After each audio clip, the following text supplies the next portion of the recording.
was this class entitled? How to Be a Jew and How to Be You, something like that. Yeah, how to live as a Jew while still being you.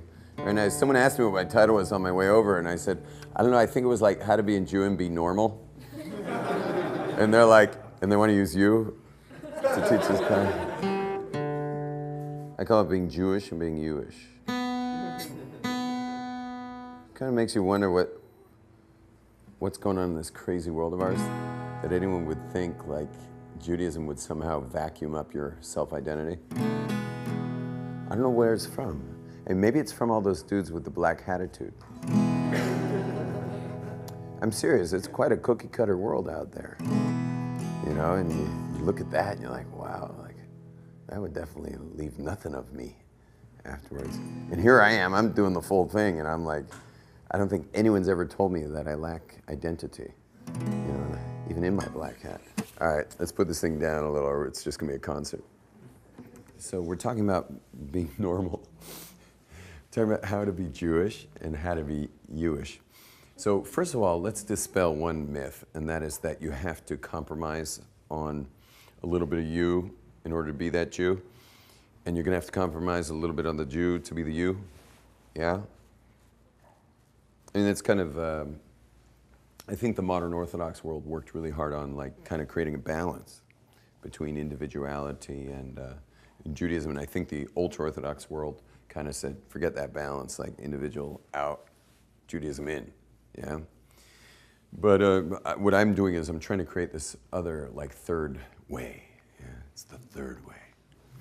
And that is like being like 100% and 100%. That'd be 100% Jewish and 100% you-ish. And I also believe that's the safest bet, because I think that that every person is born with a hook in their mouth. Yeah, every person's born with a hook in their mouth. It's quite handsome, by the way, your hook. Just kidding. But every person's born, and we swim around the ocean, and eventually God reels you in. Like, it doesn't matter how far you run. We all get reeled in. You know, Stephen Hawking's going to get reeled in. Yeah, God's going to look at him like, there's a lot to talk about here, you know. But God reels in every person. Doesn't matter what you believe. You can believe in God, not believe in God. It doesn't matter. In the end, you get reeled in. You know? And so I believe the two biggest questions, our sages teach us some of the questions. Were you straight in business? That's one of the big questions. Big question is how you were with your spouse. That's a big one. How you were with your spouse, even more than your kids. It's how did you treat your spouse? What are some of the other biggies? Oh, did you set up times to learn Torah? You know that one? That's one of the questions. You set up times to learn Torah. And it's not asking quantity. Just wants to know if there were times. I think there's also a question, did you show up for those times? It might be two questions, a double question. Did you set up times and did you show up at those times?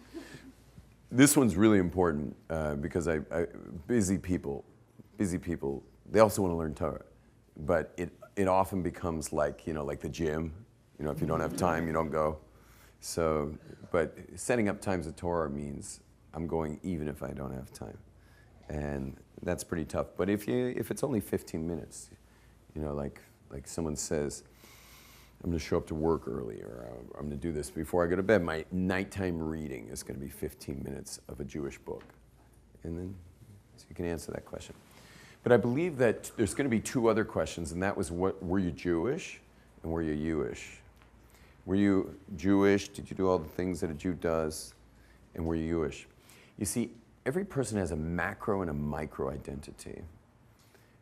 They have their micro-identity is their personality, their traits, their skill set, their special things, their creativity, the things they're here to contribute to the world. That's their micro-identity. But every person also has a macro world that they come from, their parents' home, the ancestry of that particular person. Now, most people don't have their macro I need a good term for that, but I don't know, their ancestral culture. Most people don't have that in conflict with their individuality, meaning A guy named Mario Romano, who lives in Florence, Italy, who, I mean, what does it mean to be from that world? I mean, you like homemade pasta, you drive fast and dangerous, and you wear great shoes, okay? And you probably have these kind of curls, yeah?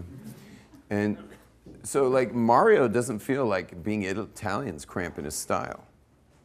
Yeah, I've met plenty of Italians all over the world. In Italy doesn't cramp their style. Being Italian doesn't cramp their style. Total individuals, and they're totally Italian.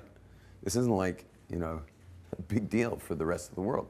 Some guy named Miguel from Mexico, he can hack refried beans and burritos his whole life, and he's not going to like have a crisis. Like, you know, can you imagine him going to a psychologist in LA? You know, he's just like, I just don't know how I can be Miguel while still eating this burrito with the refried beans. You know? They don't have this issue. But let's focus in a little bit on why we do. Because there's something about us. I want to go back to your other topic, though, about Miguel and the burritos, yeah, and Mexi-kosher.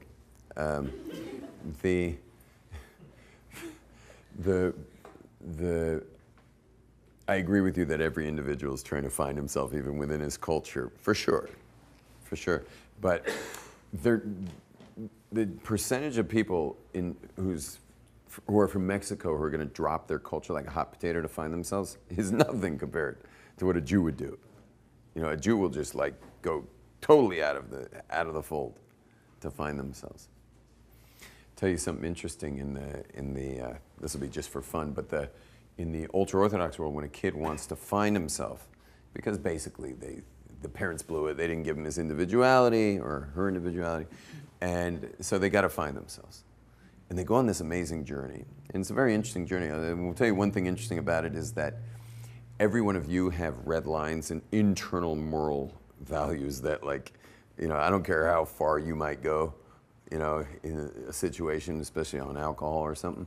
But you do have red lines. There's a place you won't go. Everyone has it. I don't care. You go to some rave in West Hollywood. People have a red line, you know, somewhere there. So in the Torah world, when you raise your kid in Torah, it's not an internal red line, it's external. The Torah is our red line. You get that? You have an external red line and not an internal red line. And so what happens, interestingly, is if the kid decides they're going to take off and go find themselves, well, they find themselves in the gutter really, really quick because they don't have any internal red lines. They got rid of the external, and now the internal, there's nothing there. And so nothing stops them. It's amazing where these guys can go in a matter of 1 week. And like they'll come to me and they're like, yeah, and I was here and I was there and then I finally got pushed out of some pimp's car and bumped my head on the curb in Amsterdam, 3 in the morning, no wallet, no nothing. You know, and I'm just like, that all happened in 1 week, you know, out of leaving, you know, Borough Park, you know, a week earlier, you know, like, what is wrong with you? You know, and he's like, I don't know. I mean, it just happened like that. You know? You ain't got no red lines, bro. Yeah. Anyway, so Jews will drop a lot more to find themselves. Oh, I was going to tell you something funny. Is that there's a Hasidic sect in New York that the rabbi's name was Yoel, and this rabbi passed away. And so the right thing to do if you're Hasidic is to name your next son after the rabbi. So, but what do you do if you didn't have a son that year? Meaning you didn't have a kid. So you'll name the kid next year, Yoel. And what if you have a daughter? You don't call her Yoella or something, okay? You wait until you have a son, and then you call that kid Yoel. So, now, it's a very large group. It's the largest Hasidic group in the world. And so each class has 40 kids, and there are 4 parallel classes in that school. So meaning if you're in 6th grade, you have, 160. There are 160 kids named Yoel in class with you. But it's not just that, it's the grade under you and above you, because for about 3 years, everyone's being named Yoel. Yeah? So you've got, someone do the math, 160 times 3? 480. You're in a building with 480 kids named Yoel.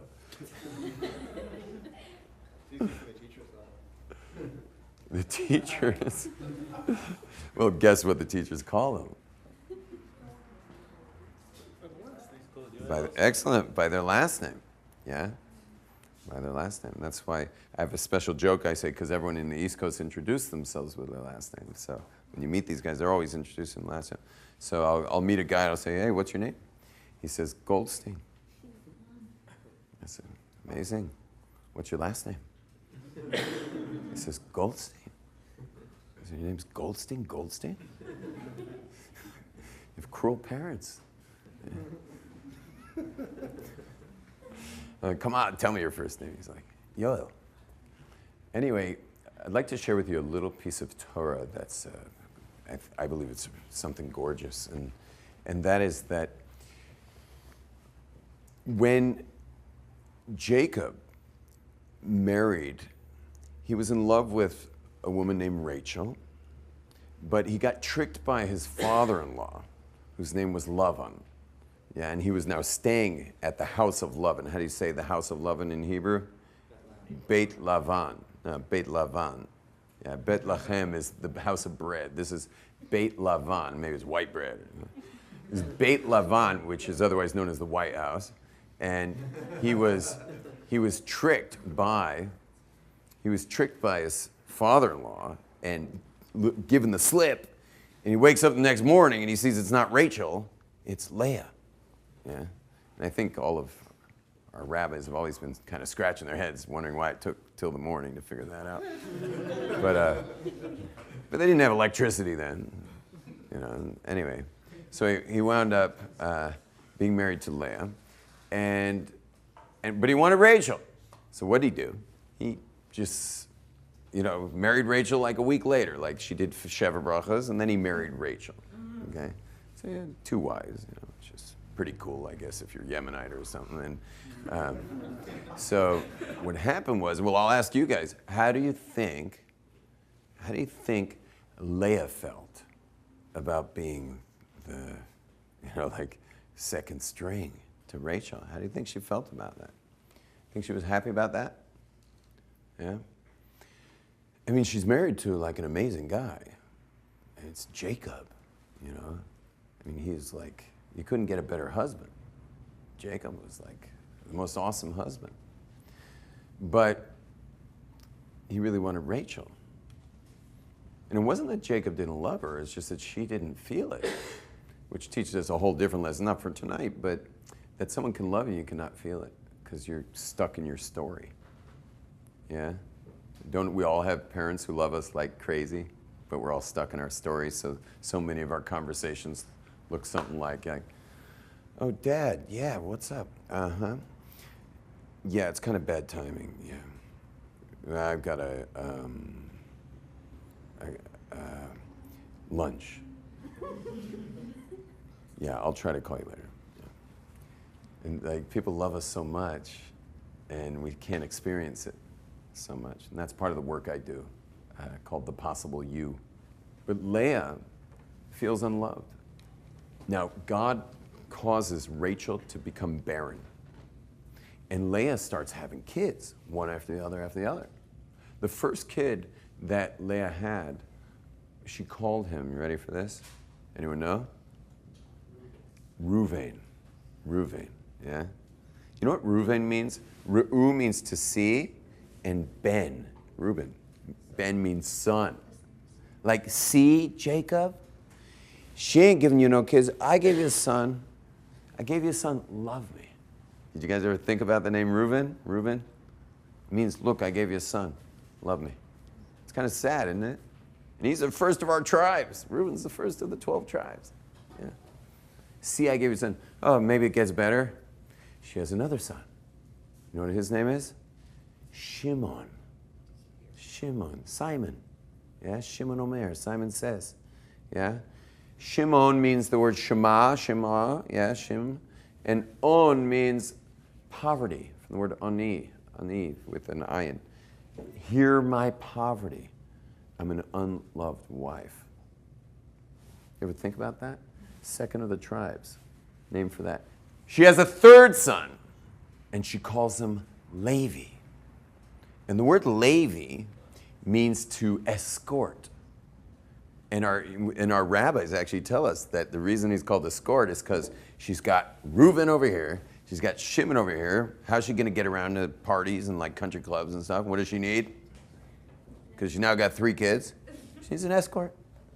Let Jacob carry Levi over there, and he'll escort her everywhere. She names her third kid Escort. Escort me.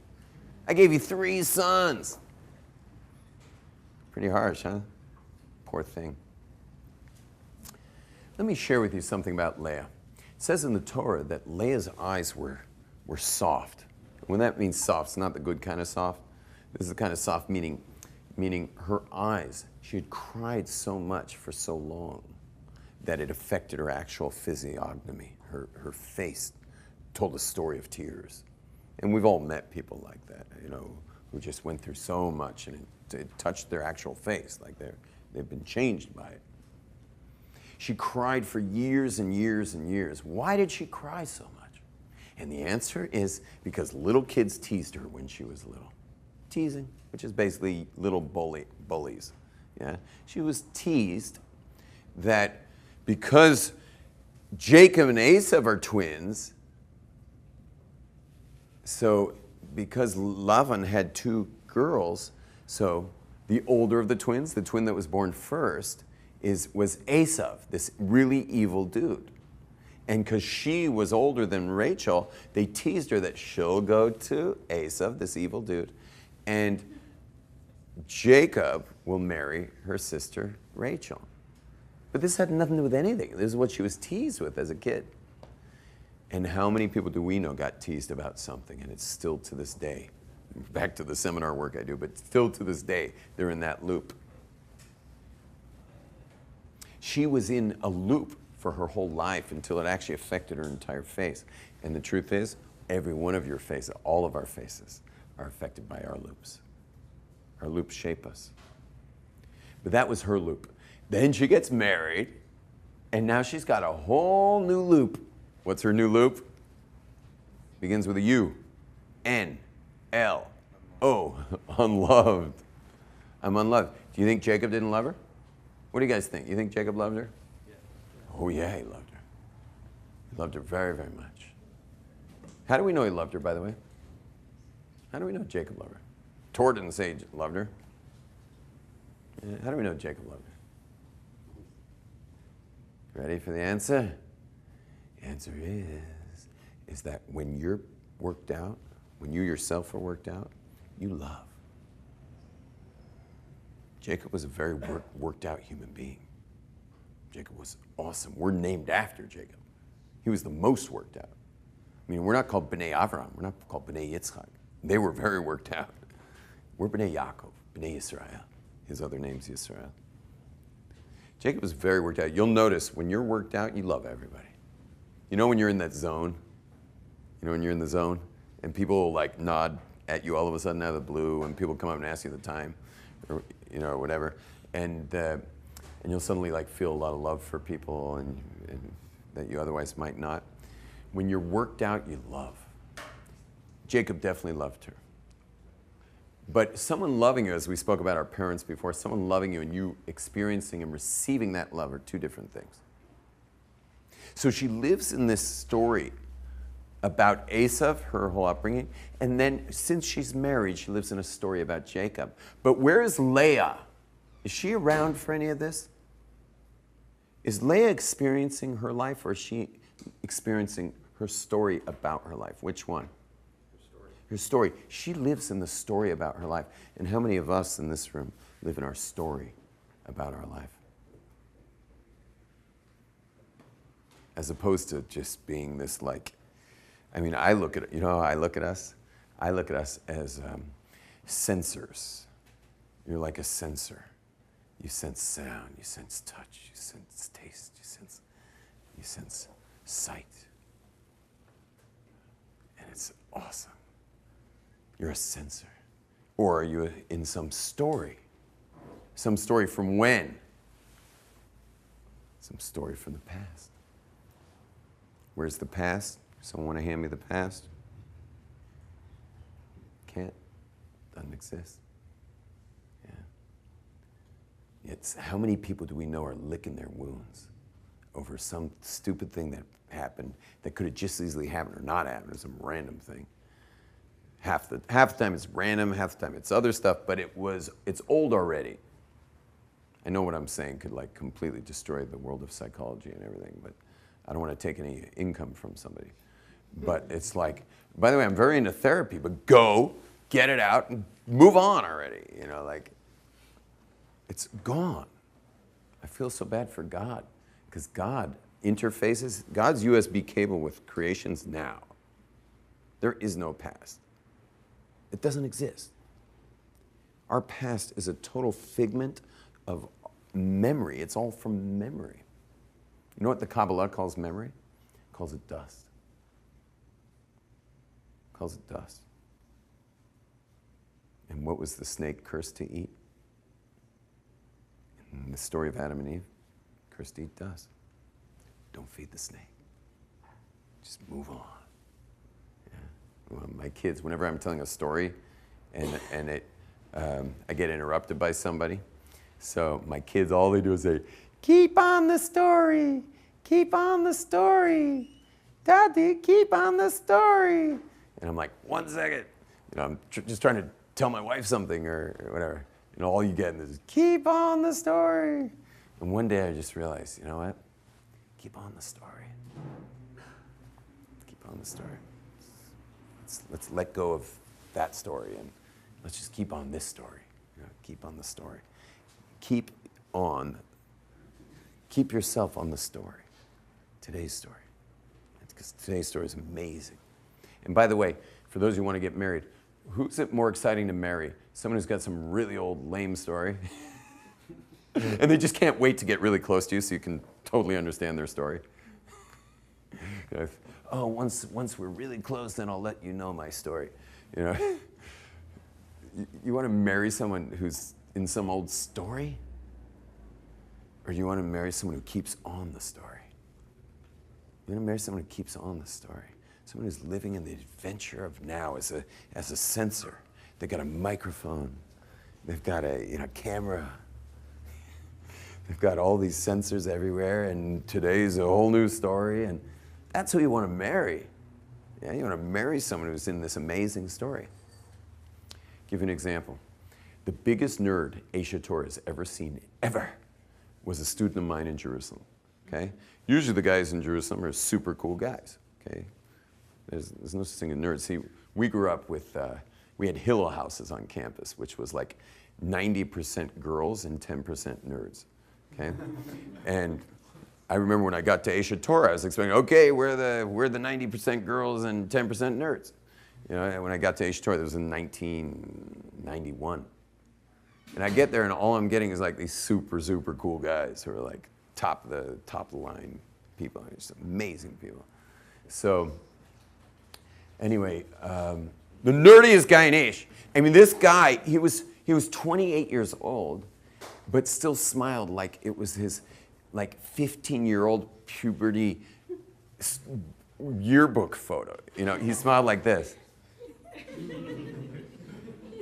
He was just looking through all the changing chemicals in his brain, you know. And so what happened? The girl who was like the top draft pick of Neve Yerushalayim, a women's yeshiva, the top draft pick of the entire school, has been chosen to date the top guy at Aisha Torah. It just so happens that the top guy at Aisha Torah and this really nerdy guy had the same name. And so what happened was they by accident called him in and said, there's this girl who wants to date you, and you know, and it's like, you guys are going out on Thursday night, and so the guy comes running to me, he's like, I'm not ready for this, you know. He's explaining to me this whole thing. And of course, word got back, because I went back to the staff, and I'm like, are you sure about this? And they're like, yeah, that's what they said. And I'm like, there's 2 guys with this name, man. And they're like, anyway, so I explained to them, and they went back to Neve, and they're like, we got 2 of them. And they're like, which one? And so they described them. And they're like, we got the wrong one. Yeah. And I couldn't break his heart. So I told him, I told them, I said, just tell the girl that there was a mistake, and she should just go out with him for like an hour, and then just go home. And they'd meet in one of those hotels and sit like 10 feet away from each other, and then like it's over and go home. Yeah. So they need like microphones from banks over there, So how many children would you like to have? That's what the dating's like over there. So anyway, so the guy comes to me, he'd just done the Possible seminar. So I'm like, okay, this will be the ultimate challenge. And so we created the keeping on the story for him. And I said, listen, bro, you're keeping on the story. You're awesome. You're amazing. You're driving a Maserati, and there's room in this passenger seat. And she's just got to figure out if she wants to be in for this ride. Yeah? And so he walked out of this meeting just like, yes, we're going for this, And anyway, they went out. Long story short, these 2 are married for like 15 years now. They're married like big family and amazing. The 2 of them are married. Yeah, it worked. Boom. And he really is awesome. He's really awesome. And she's very real. And she saw it. He's been just flying ever since then. So,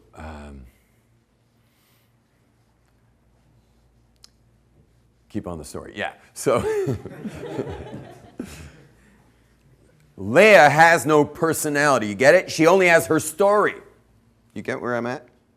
She only has her story. She doesn't live in reality. She's married to Jacob, man. Those kids aren't coming from nowhere. They seem to have a relationship here. Okay? And she's missing her story. Reuben, Shimon, Levi. But then something happens to Leah.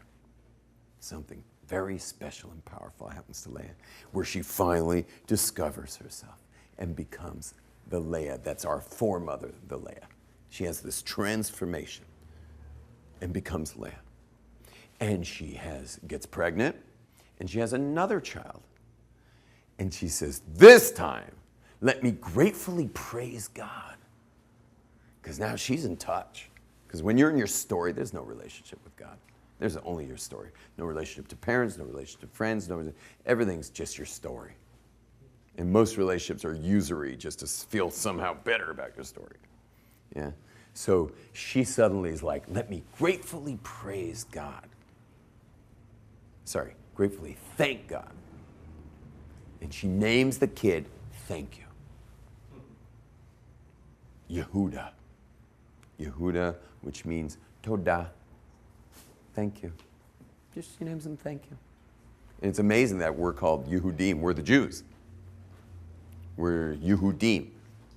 No matter what tribe you're from, you're Yehudim. The first Jew ever called Yehudi, like Jew, wasn't even from the tribe of Judah. He was tribe of Benjamin. Anyone know his name? Mordechai, Ha-Yehudi. Mordechai the Jew. Yeah? He was from the tribe of Benjamin. He wasn't from the tribe of Yehuda. But we're all called Yehuda because we're all here to give thanks. You ever wonder why we have to make so many blessings all the time? We're like, blessing on this, blessing on that. Because we're giving thanks. What is it to give thanks? What does it mean to give thanks? If you gave me this cup of water, who gave me that? Oh, this dude. Where'd that dude go? He gave me the cup. Jason, yeah. Jason gave me this cup of water. And I said, thanks. Yeah. It's recognizing the source of the water. He gave it to me. If I thanked you, it'd be weird. Yeah? He gave me the water. So he's the source of the water. Well, who's the source of everything? God. So therefore, we're called Jews because we're constantly recognizing the source of that. We're the recipients, and he's the source. So we are called Jews, Yehudim, recognizing the source of all that is. And by the way, what's all the detail we study in Torah? We're always studying lots of Torah detail. What's all that detail for? Because you can give a much greater thanks when you understand a lot more about the product. Yeah, if you have a birthday and someone buys you a free download, thank you very much, thanks. But you have a birthday and your best friend makes a collage of the last 10 years of your relationship. So much detail there, so much love. Thank you. So by studying Torah and knowing all the distinctions of life and all the details, studying physics, you give such a thank you. Someone who studies art and then goes and looks at a sunset, the amount of gratitude they can feel in that moment is different than me looking at a sunset. I look at a sunset, it's beautiful, but I don't understand the depth of the colors and how they're blending into each other and all the different colors involved. I don't actually even see them. But an artist sees stuff there that we could never see. And by studying and developing your wisdom and developing your faculties of taste, your thanks can be much more powerful.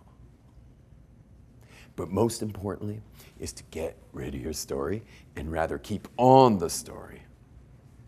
And when you keep on the story, your gratitude grows and grows. And you become someone so full of gratitude, which means you're becoming more and more Jewish. And it's interesting how many people, when they drop their story, you also get to Judaism. Because sometimes our story, sometimes our story is also in the way of our Judaism. Especially if we had a harder story, and we're like, why'd God do that to me? Why'd I have to deal with all that? But when you drop your story, you can have God in your life even with that crazy story that happened to you. And so many people, when they drop their story, are able to have gratitude for God, no matter what they've been through. Yes? So, to play devil's advocate a little bit. Please. I definitely don't disagree that people can get caught in that, and at the same time... I'm not good at pronouns, caught in that. Oh, caught in their story. Yeah. And at the same time, that's also like... It's also Hashem's... I mean, it's like God's way, God's will, and like God's means of bringing you to who and where you are right now. And I think there's a lot of goodness within that story. So I'm a little bit hesitant to say like drop it. The story. So, no, I mean I'm just curious, like, because it just sounds like maybe there. So there's I'm coming from like kind of an extremely Kabbalistic angle here with drop the whole story, but I don't live that way personally. My Rabbi does. My Rabbi is like anti-story, no matter what it is. Mine is drop the stories that bring you down, keep the stories that bring you up. You know, I have this, I mean, think about, like, I have such a story about, like, exotic beer. It's really just beer. But I got my stories about it. And my Rebbe thinks I'm a knucklehead with my connoisseurship of beer. Because he says, drop your stories, man. If someone hands you beer, drink it, and it's awesome. But I don't live that way. My way, which, you know, take it or leave it, is drop the stories that bring you down, go for the stories that bring you up. So if you have some amazing story about from your past that just constantly puts fuel in your tank, go with it. Go with it. But if you have some story that's just like a heart-wrenching, difficult story, so yeah, that's a hot potato. It's a hot potato. And it's got to get dropped. It's got to get dropped. And by the way, I do believe that someone's got to go into it deeply and cry it all out, and that may be more than one session, you know, to get through it, to get closure with it, to have someone who's great, who can take you through it, who can contain it with you, and maybe go down that rabbit hole with you, which is what I do in my work, is I go down the rabbit hole with people into their story. But the point, when I go down a rabbit hole with someone into their story, it's to have the story melt down until it's melting, and they're just like, whoa, this story is sapping me of my vitality and my relationships. And I don't have forever to make up with my father and my mother and my siblings. Life's now, and it's time to be complete with people. So it's to melt down. But again, I've been taking the angle more like my Rabbi this class, just because I didn't want to distinguish so much. But I'm glad you brought it up, Stephanie. I'm more with you on this one. And that's to go into the story very deeply, but go in and get out, you know, for the stories that are the painful past. Look 182. Yes, ma'am. What's your name? Just to clarify, when you say stories, do you mean maybe telling yourself a false reality about what happened, like telling yourself, I'm not really good at math, or this or that, in your head because I did this on that test instead of seeing that as a learning experience? Or are you saying the story is what happened and you taking what you will with it, and it could have happened and it was bad, you just really are bad at math? But are you meaning how you read the situation by story? The first one was probably accurate. Yeah. Is So that reading I was also- blowing it in math, and now I've got this whole story that I'm just lame Yeah. at math, And obviously. with that, so But that wasn't the main story I meant. I meant more the story of my mother was very critical. That's a story. Is that it was then? Because I think what you're trying to get across, and correct me if I'm wrong, is that a lot of people harp on their past, not necessarily stories, whereas instead of, moving on and realizing they created their own identity, they aren't accepting that other people also are doing that as well and maybe aren't living in the present. That's well said. Yes. Yes, very much so. But you get bigger stories, though. For example, I've had plenty of students over the years who suffered a horribly embarrassing thing when they were a kid. They were just embarrassed in front of a whole class or whatever. So they had the story. Okay, you want to hear something amazing? I just had a student in New York. Listen to this. He was accused of having stolen something, which he didn't steal, and only later everyone found out who stole it. But he was accused of this, and the teacher believed the accusation and punished this kid brutally and embarrassed him horribly in front of the entire class. And the kid was like, this kid was duct taped to the table and slammed by a ruler in front of the entire class. And all the kid could think about the entire time was, I just want to get home to my parents where I'm trusted.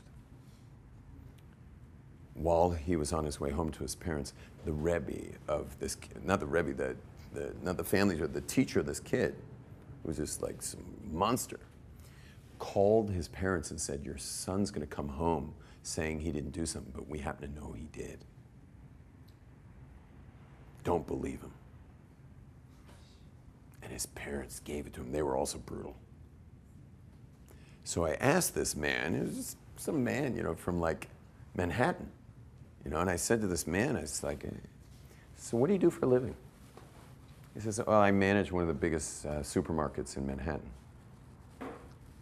And that's interesting. What's your main job? He says, well, besides handling all the cashiers and everything like that, in the end of the day, I have to take all the money and I have to bring it to a safe. And then in the morning, I have to come and I have to bring it to the bank. I said, how much money could be in there? He says, anywhere between $3 and $5 million. And I say, so you're the most trusted person in this company? He says, yeah, for sure. I'm the most trusted. Do you see how his story is going? Yeah? It's a very deep story I just told you. And when he got it, what he had done, you see how totally unconsciously, what he had done throughout all his years after that, this guy had such a meltdown. This was a public meltdown. This was a public meltdown. Unbelievable. And so I've gotten feedback since then by clients at the supermarket who say, who happened to be in the room at the time in New York when this happened. And they say, he's the friendliest, most vivacious person ever. The whole market's had a completely cultural revamp. because he finally let go of his story. But now he's still got a great job. So he's still got, he's managing a giant supermarket. And but he's like, it's a whole new culture. His marriage is a whole new world. His relationship to his parents. Because you hear how he was living that story. And it brought him all the way to, trust me. Yeah. Powerful. Crazy world we live in. But listen, so she says, this time, oh man, I still have so many things I have to do tonight. She said, this time, let me gratefully thank God. And she names him Yehuda. Not only did Yehuda get his name at this point of the Torah, but who else got her name? Leah. Leah got her name. She got her name. And who's Yehuda? The Jewish people. Which brings us full circle into what we've been talking about this whole night, is dealing with your name, which is Ashira. And your name, which is Alex. And your name, which is Baruch. But at the same time, you have a whole different name called Yehuda. Yeah, you're Alex Yehuda. That's Baruch Yehuda.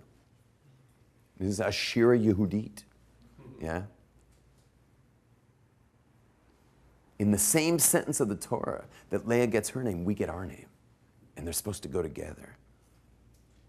And they must go together. Because each one of us is born with a hook in our mouth. And when we get upstairs, God's going to ask, were you Jewish? Say, yeah, I was the most Jewish, Got a little tattoo here with a surfboard on it. Over here it says, Mom. And I got body piercing no one ever had. Yeah. and they're like, were you Jewish? What's that? Yeah. If that happens, so God just takes the hook out of your mouth and throws it back in the pond. Yeah. And vice versa, the same thing. I've had people with black attitude hear this class, they got mad at me. Like, I was taught, you say Amen at the right time. You say Baruch Hashem instead of telling people how you're actually feeling. And you're going to heaven, that's it, you're going to heaven. No, you're not, you're going to get thrown back in the pond. Because God created you unique contributions to this planet, to people, to humanity. You got to deal with that. We all got to deal with this. And it's a very beautiful thing because they don't have to fight. Now, the question, why do I go in this crazy outfit? Because you think I need this outfit to not jaywalk or something? Think I need all this stuff? Think this is necessary for me? So it's very private what I'm about to tell you, but how private could it be? But it's very rare I ever tell people why I dress like this. But the reason is because when I transformed my life to be an observant Jew, I was angry. I was full of rage. Because I spent the first 23 years of my life with the most random stuff going on. But in the end, I have a search engine of a Jew that wanted something so much more real than anything I'd been shown. And I was angry. And I made major shifts in my life to have this world of Torah that I live. And I was scared for my kids. I wanted some kind of protective layer between Western Civ that I grew up in and my children's hearts. Something to protect them. And so wasn't sure how to do that exactly, but I did notice that when you live in a very observant community, they protect your family a bit. Now, it's not exactly fair for me to get all the fringe benefits of them protecting my family while I'm still in board shorts, flip-flops, and tank tops with airbrush mushrooms on them. Yeah. So when I saw a community that really protects the real estate of a Jewish brain, the real estate of a heart that's flesh. Because how else can you talk to God if your heart's got scar tissue all over it? But a heart of flesh. And I said, what community protects the kids? I found that community, and of course I got to play the part. You know, I can't just take the benefits without, you know, I can't be the weird dad, you know. So I did it, by the way, I did it very slowly, but I did it. You know, I mean, I did it so slow that eventually I had like kids giving me pressure about not wearing a shtreimel. You know the big fur hats we wear on Shabbos? You know, why do we have to be the only kids in our shul whose Tati doesn't wear a shtreimel? You know, now you hear that after enough weeks, you know, months, years, you know, I was like, all right, I'm getting a shtreimel. Oh my gosh, they were so happy. They were so happy. Now shtreimels changed. They got taller and more beautiful, and like they got kind of I don't know what they got. They got stuff. And I had this old shtreimel, so after about 18 years in the shtreimel, which really just now it just looked like a piece of pizza. So my kids are like, you need a new shtreimel. I'm like, come on, man. That's like, you know, I got the shtreimel. I'm not getting the new shtreimel, okay? And my daughter says to me, you know, she was 16 at the time. She was like, because girls get married very early in our community. So she's like, how am I supposed to get married with you wearing that shtreimel? That wasn't the conversation. She said, no, it went like this. I said to her, when you get married, I will wear a new shtreimel to your wedding. And then she said, how am I gonna get married with you wearing that shtreimel? That's how the conversation went. Yeah. Anyway, I got the shtreimel. I got one of these giant shtreimels now. You know, and they're so happy. Oh my gosh. Yes? So aren't you giving up on being Jewish if you're putting on a shtreimel because it's a society thing around you? It's not even Yeah, I mean, I could be. I personally don't have that issue, but you could see it easily being there. I don't have that. But I'll tell you, I do love the outfit very much because I never have to change clothes. And growing up as a surfer, where you wear your board shorts, maybe even for a week straight. I love it. I never ever like thought about clothes much. Like I just took the top T-shirt and put it on, and so now I never have to change clothing. But I will have you all know that I do change my undergarments. Any other random questions? Yes. So what happens if being Jewish and being Jewish conflict in some way? Excellent. I had a girl in Jerusalem. She came to my class. You know what she did for a living? She danced on bars. Yeah? You know, like on the bar, not in bars. A lot of people dance in bars. She danced on bar. And so she felt that kind of conflicted with living life as an observant Jewish woman. Anyway, so we opened up an all-women's bar for her. Just kidding. All-women's bar. There are certain things you just got to bite the bullet. I have to bite the bullet all the time. You know, God had a crazy sense of humor with me over the years. I would come to LA for like 10 days. The Pacific Ocean like actually got its name. Pacific means like peaceful. Flat. It's like a lake. Comes Friday afternoon, and I start noticing a little bit of a pulse. I wake up Shabbos morning, the waves are like 6 to 8 foot perfect waves, and I can't surf, it's Shabbos. And I'm just like, no. And I'm like, okay, at least Sunday. And Saturday night I go on a surf line, I'm like, okay, what's the score? And they're like, it was a fluke surf session, like, tomorrow will be perfectly flat. There's certain aspects of like biting the bullet. Shabbos is a big bite the bullet for a lot of guys, a lot of people, especially men.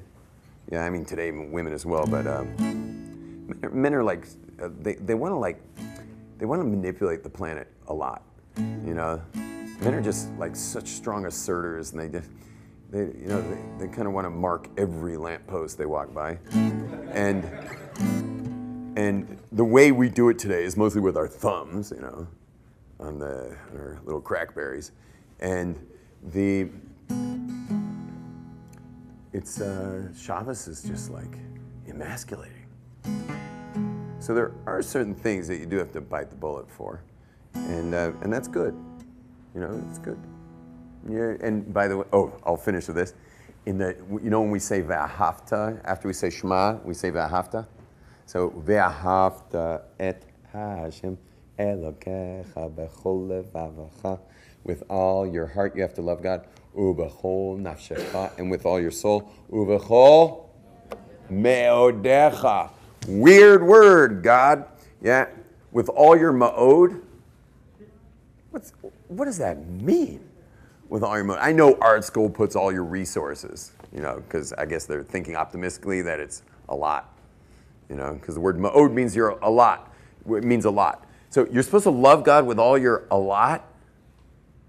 It doesn't make any sense grammatically. The word doesn't belong there at all. But that's what God wrote there. So you know what I heard? I heard an amazing thing. I heard that it's whatever you ma'od, don't, meaning very much, don't think you could do for God. Love Him there. Your biggest test, the stuff that's just so hard for you. Love God there. It's a nice one, isn't it?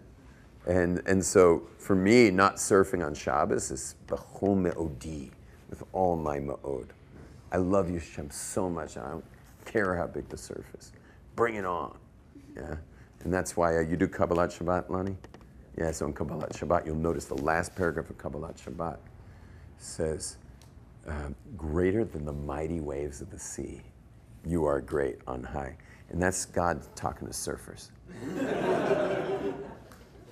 Just reminding us that, like, I know the surf's going to be picking up on Saturday. By the way, it's going to be picking up on Saturday. It is. And, so I'll just end with a little tune. I have one question about that. What was the hardest thing for you to, like, bite the bullet for God? For me, I think it was lobster. I'm just kidding. It was actually bacon double cheeseburgers. I'm still kidding. I think it was probably not doing the things I like to do on Shabbat. I mean, I love Shabbat too, but the fact that I have to refrain from certain things on Shabbat, I think, to be honest, I think that's the hardest. That's about it. I mean, everything I do is kosher anyway. In music, kosher, beer, kosher, right? Girls, married. Surfing, kosher. What are those other things I do? Mountain biking, kosher. Yeah. What do I like anyway? So it wasn't very hard, but to have to stop certain things on Shabbat, that's tough. But I get over it, just. One of the things I try to do is do my sports on Fridays. So I'm just like getting over it. My body's all worked over from some sport. And so I could use a rest. That's the way I deal with it. All right, let's just do a little song. Look into our people. Look into our people. We'll help you. Take a little time. Take a little time. To be a new beginning. To be a new beginning. Or the end of the line. Or the end of the line. Let's go.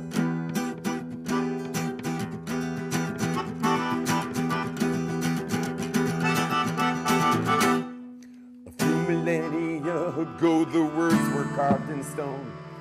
The single greatest gift mankind would ever see. In your image we were cast, not to ever be alone. And you gave us a working world to show your love eternally. Given the precious connection, we have the opportunity. Passing it on, or we will lose it forever. Look into our people, that's you. Look into our people. Take a little time. beginning or the end of the line. You're gonna take this one. Meredith Generous.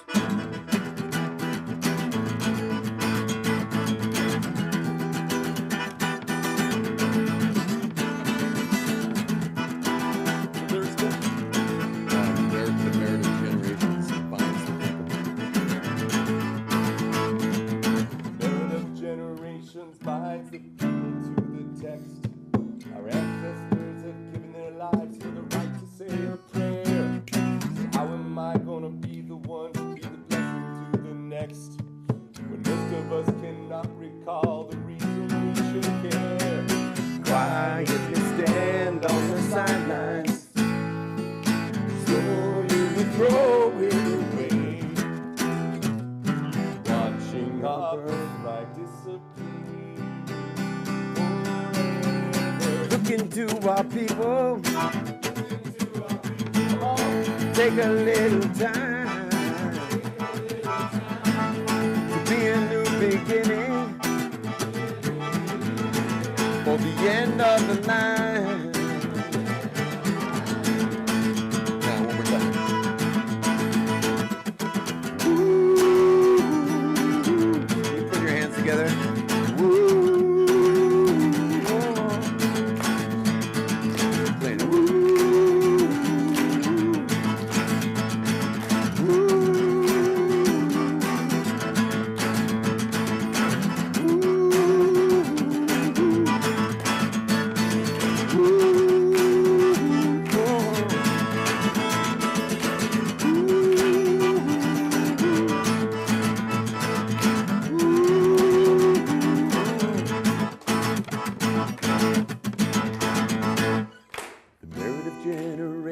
Binds the people to the text.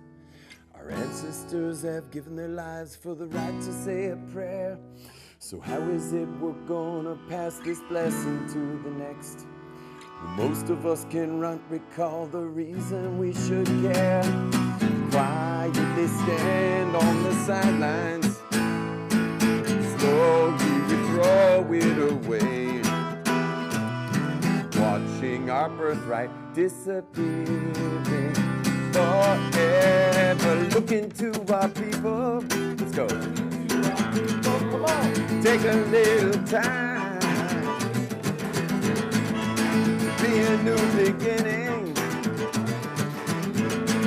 for the end of the line. Look into our people.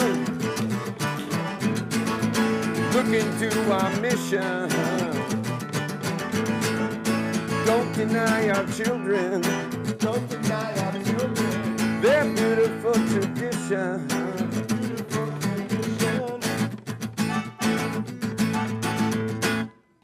Watching our birthright disappearing forever.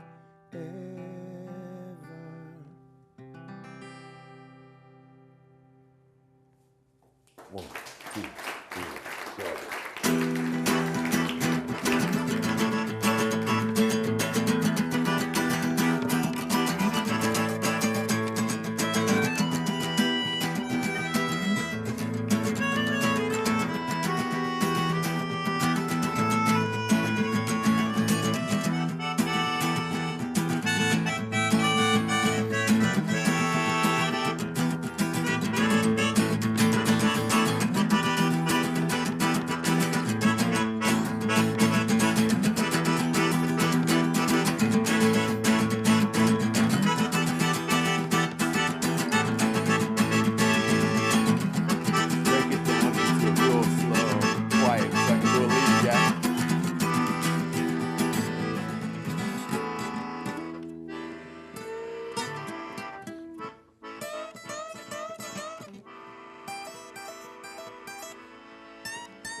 Shalom.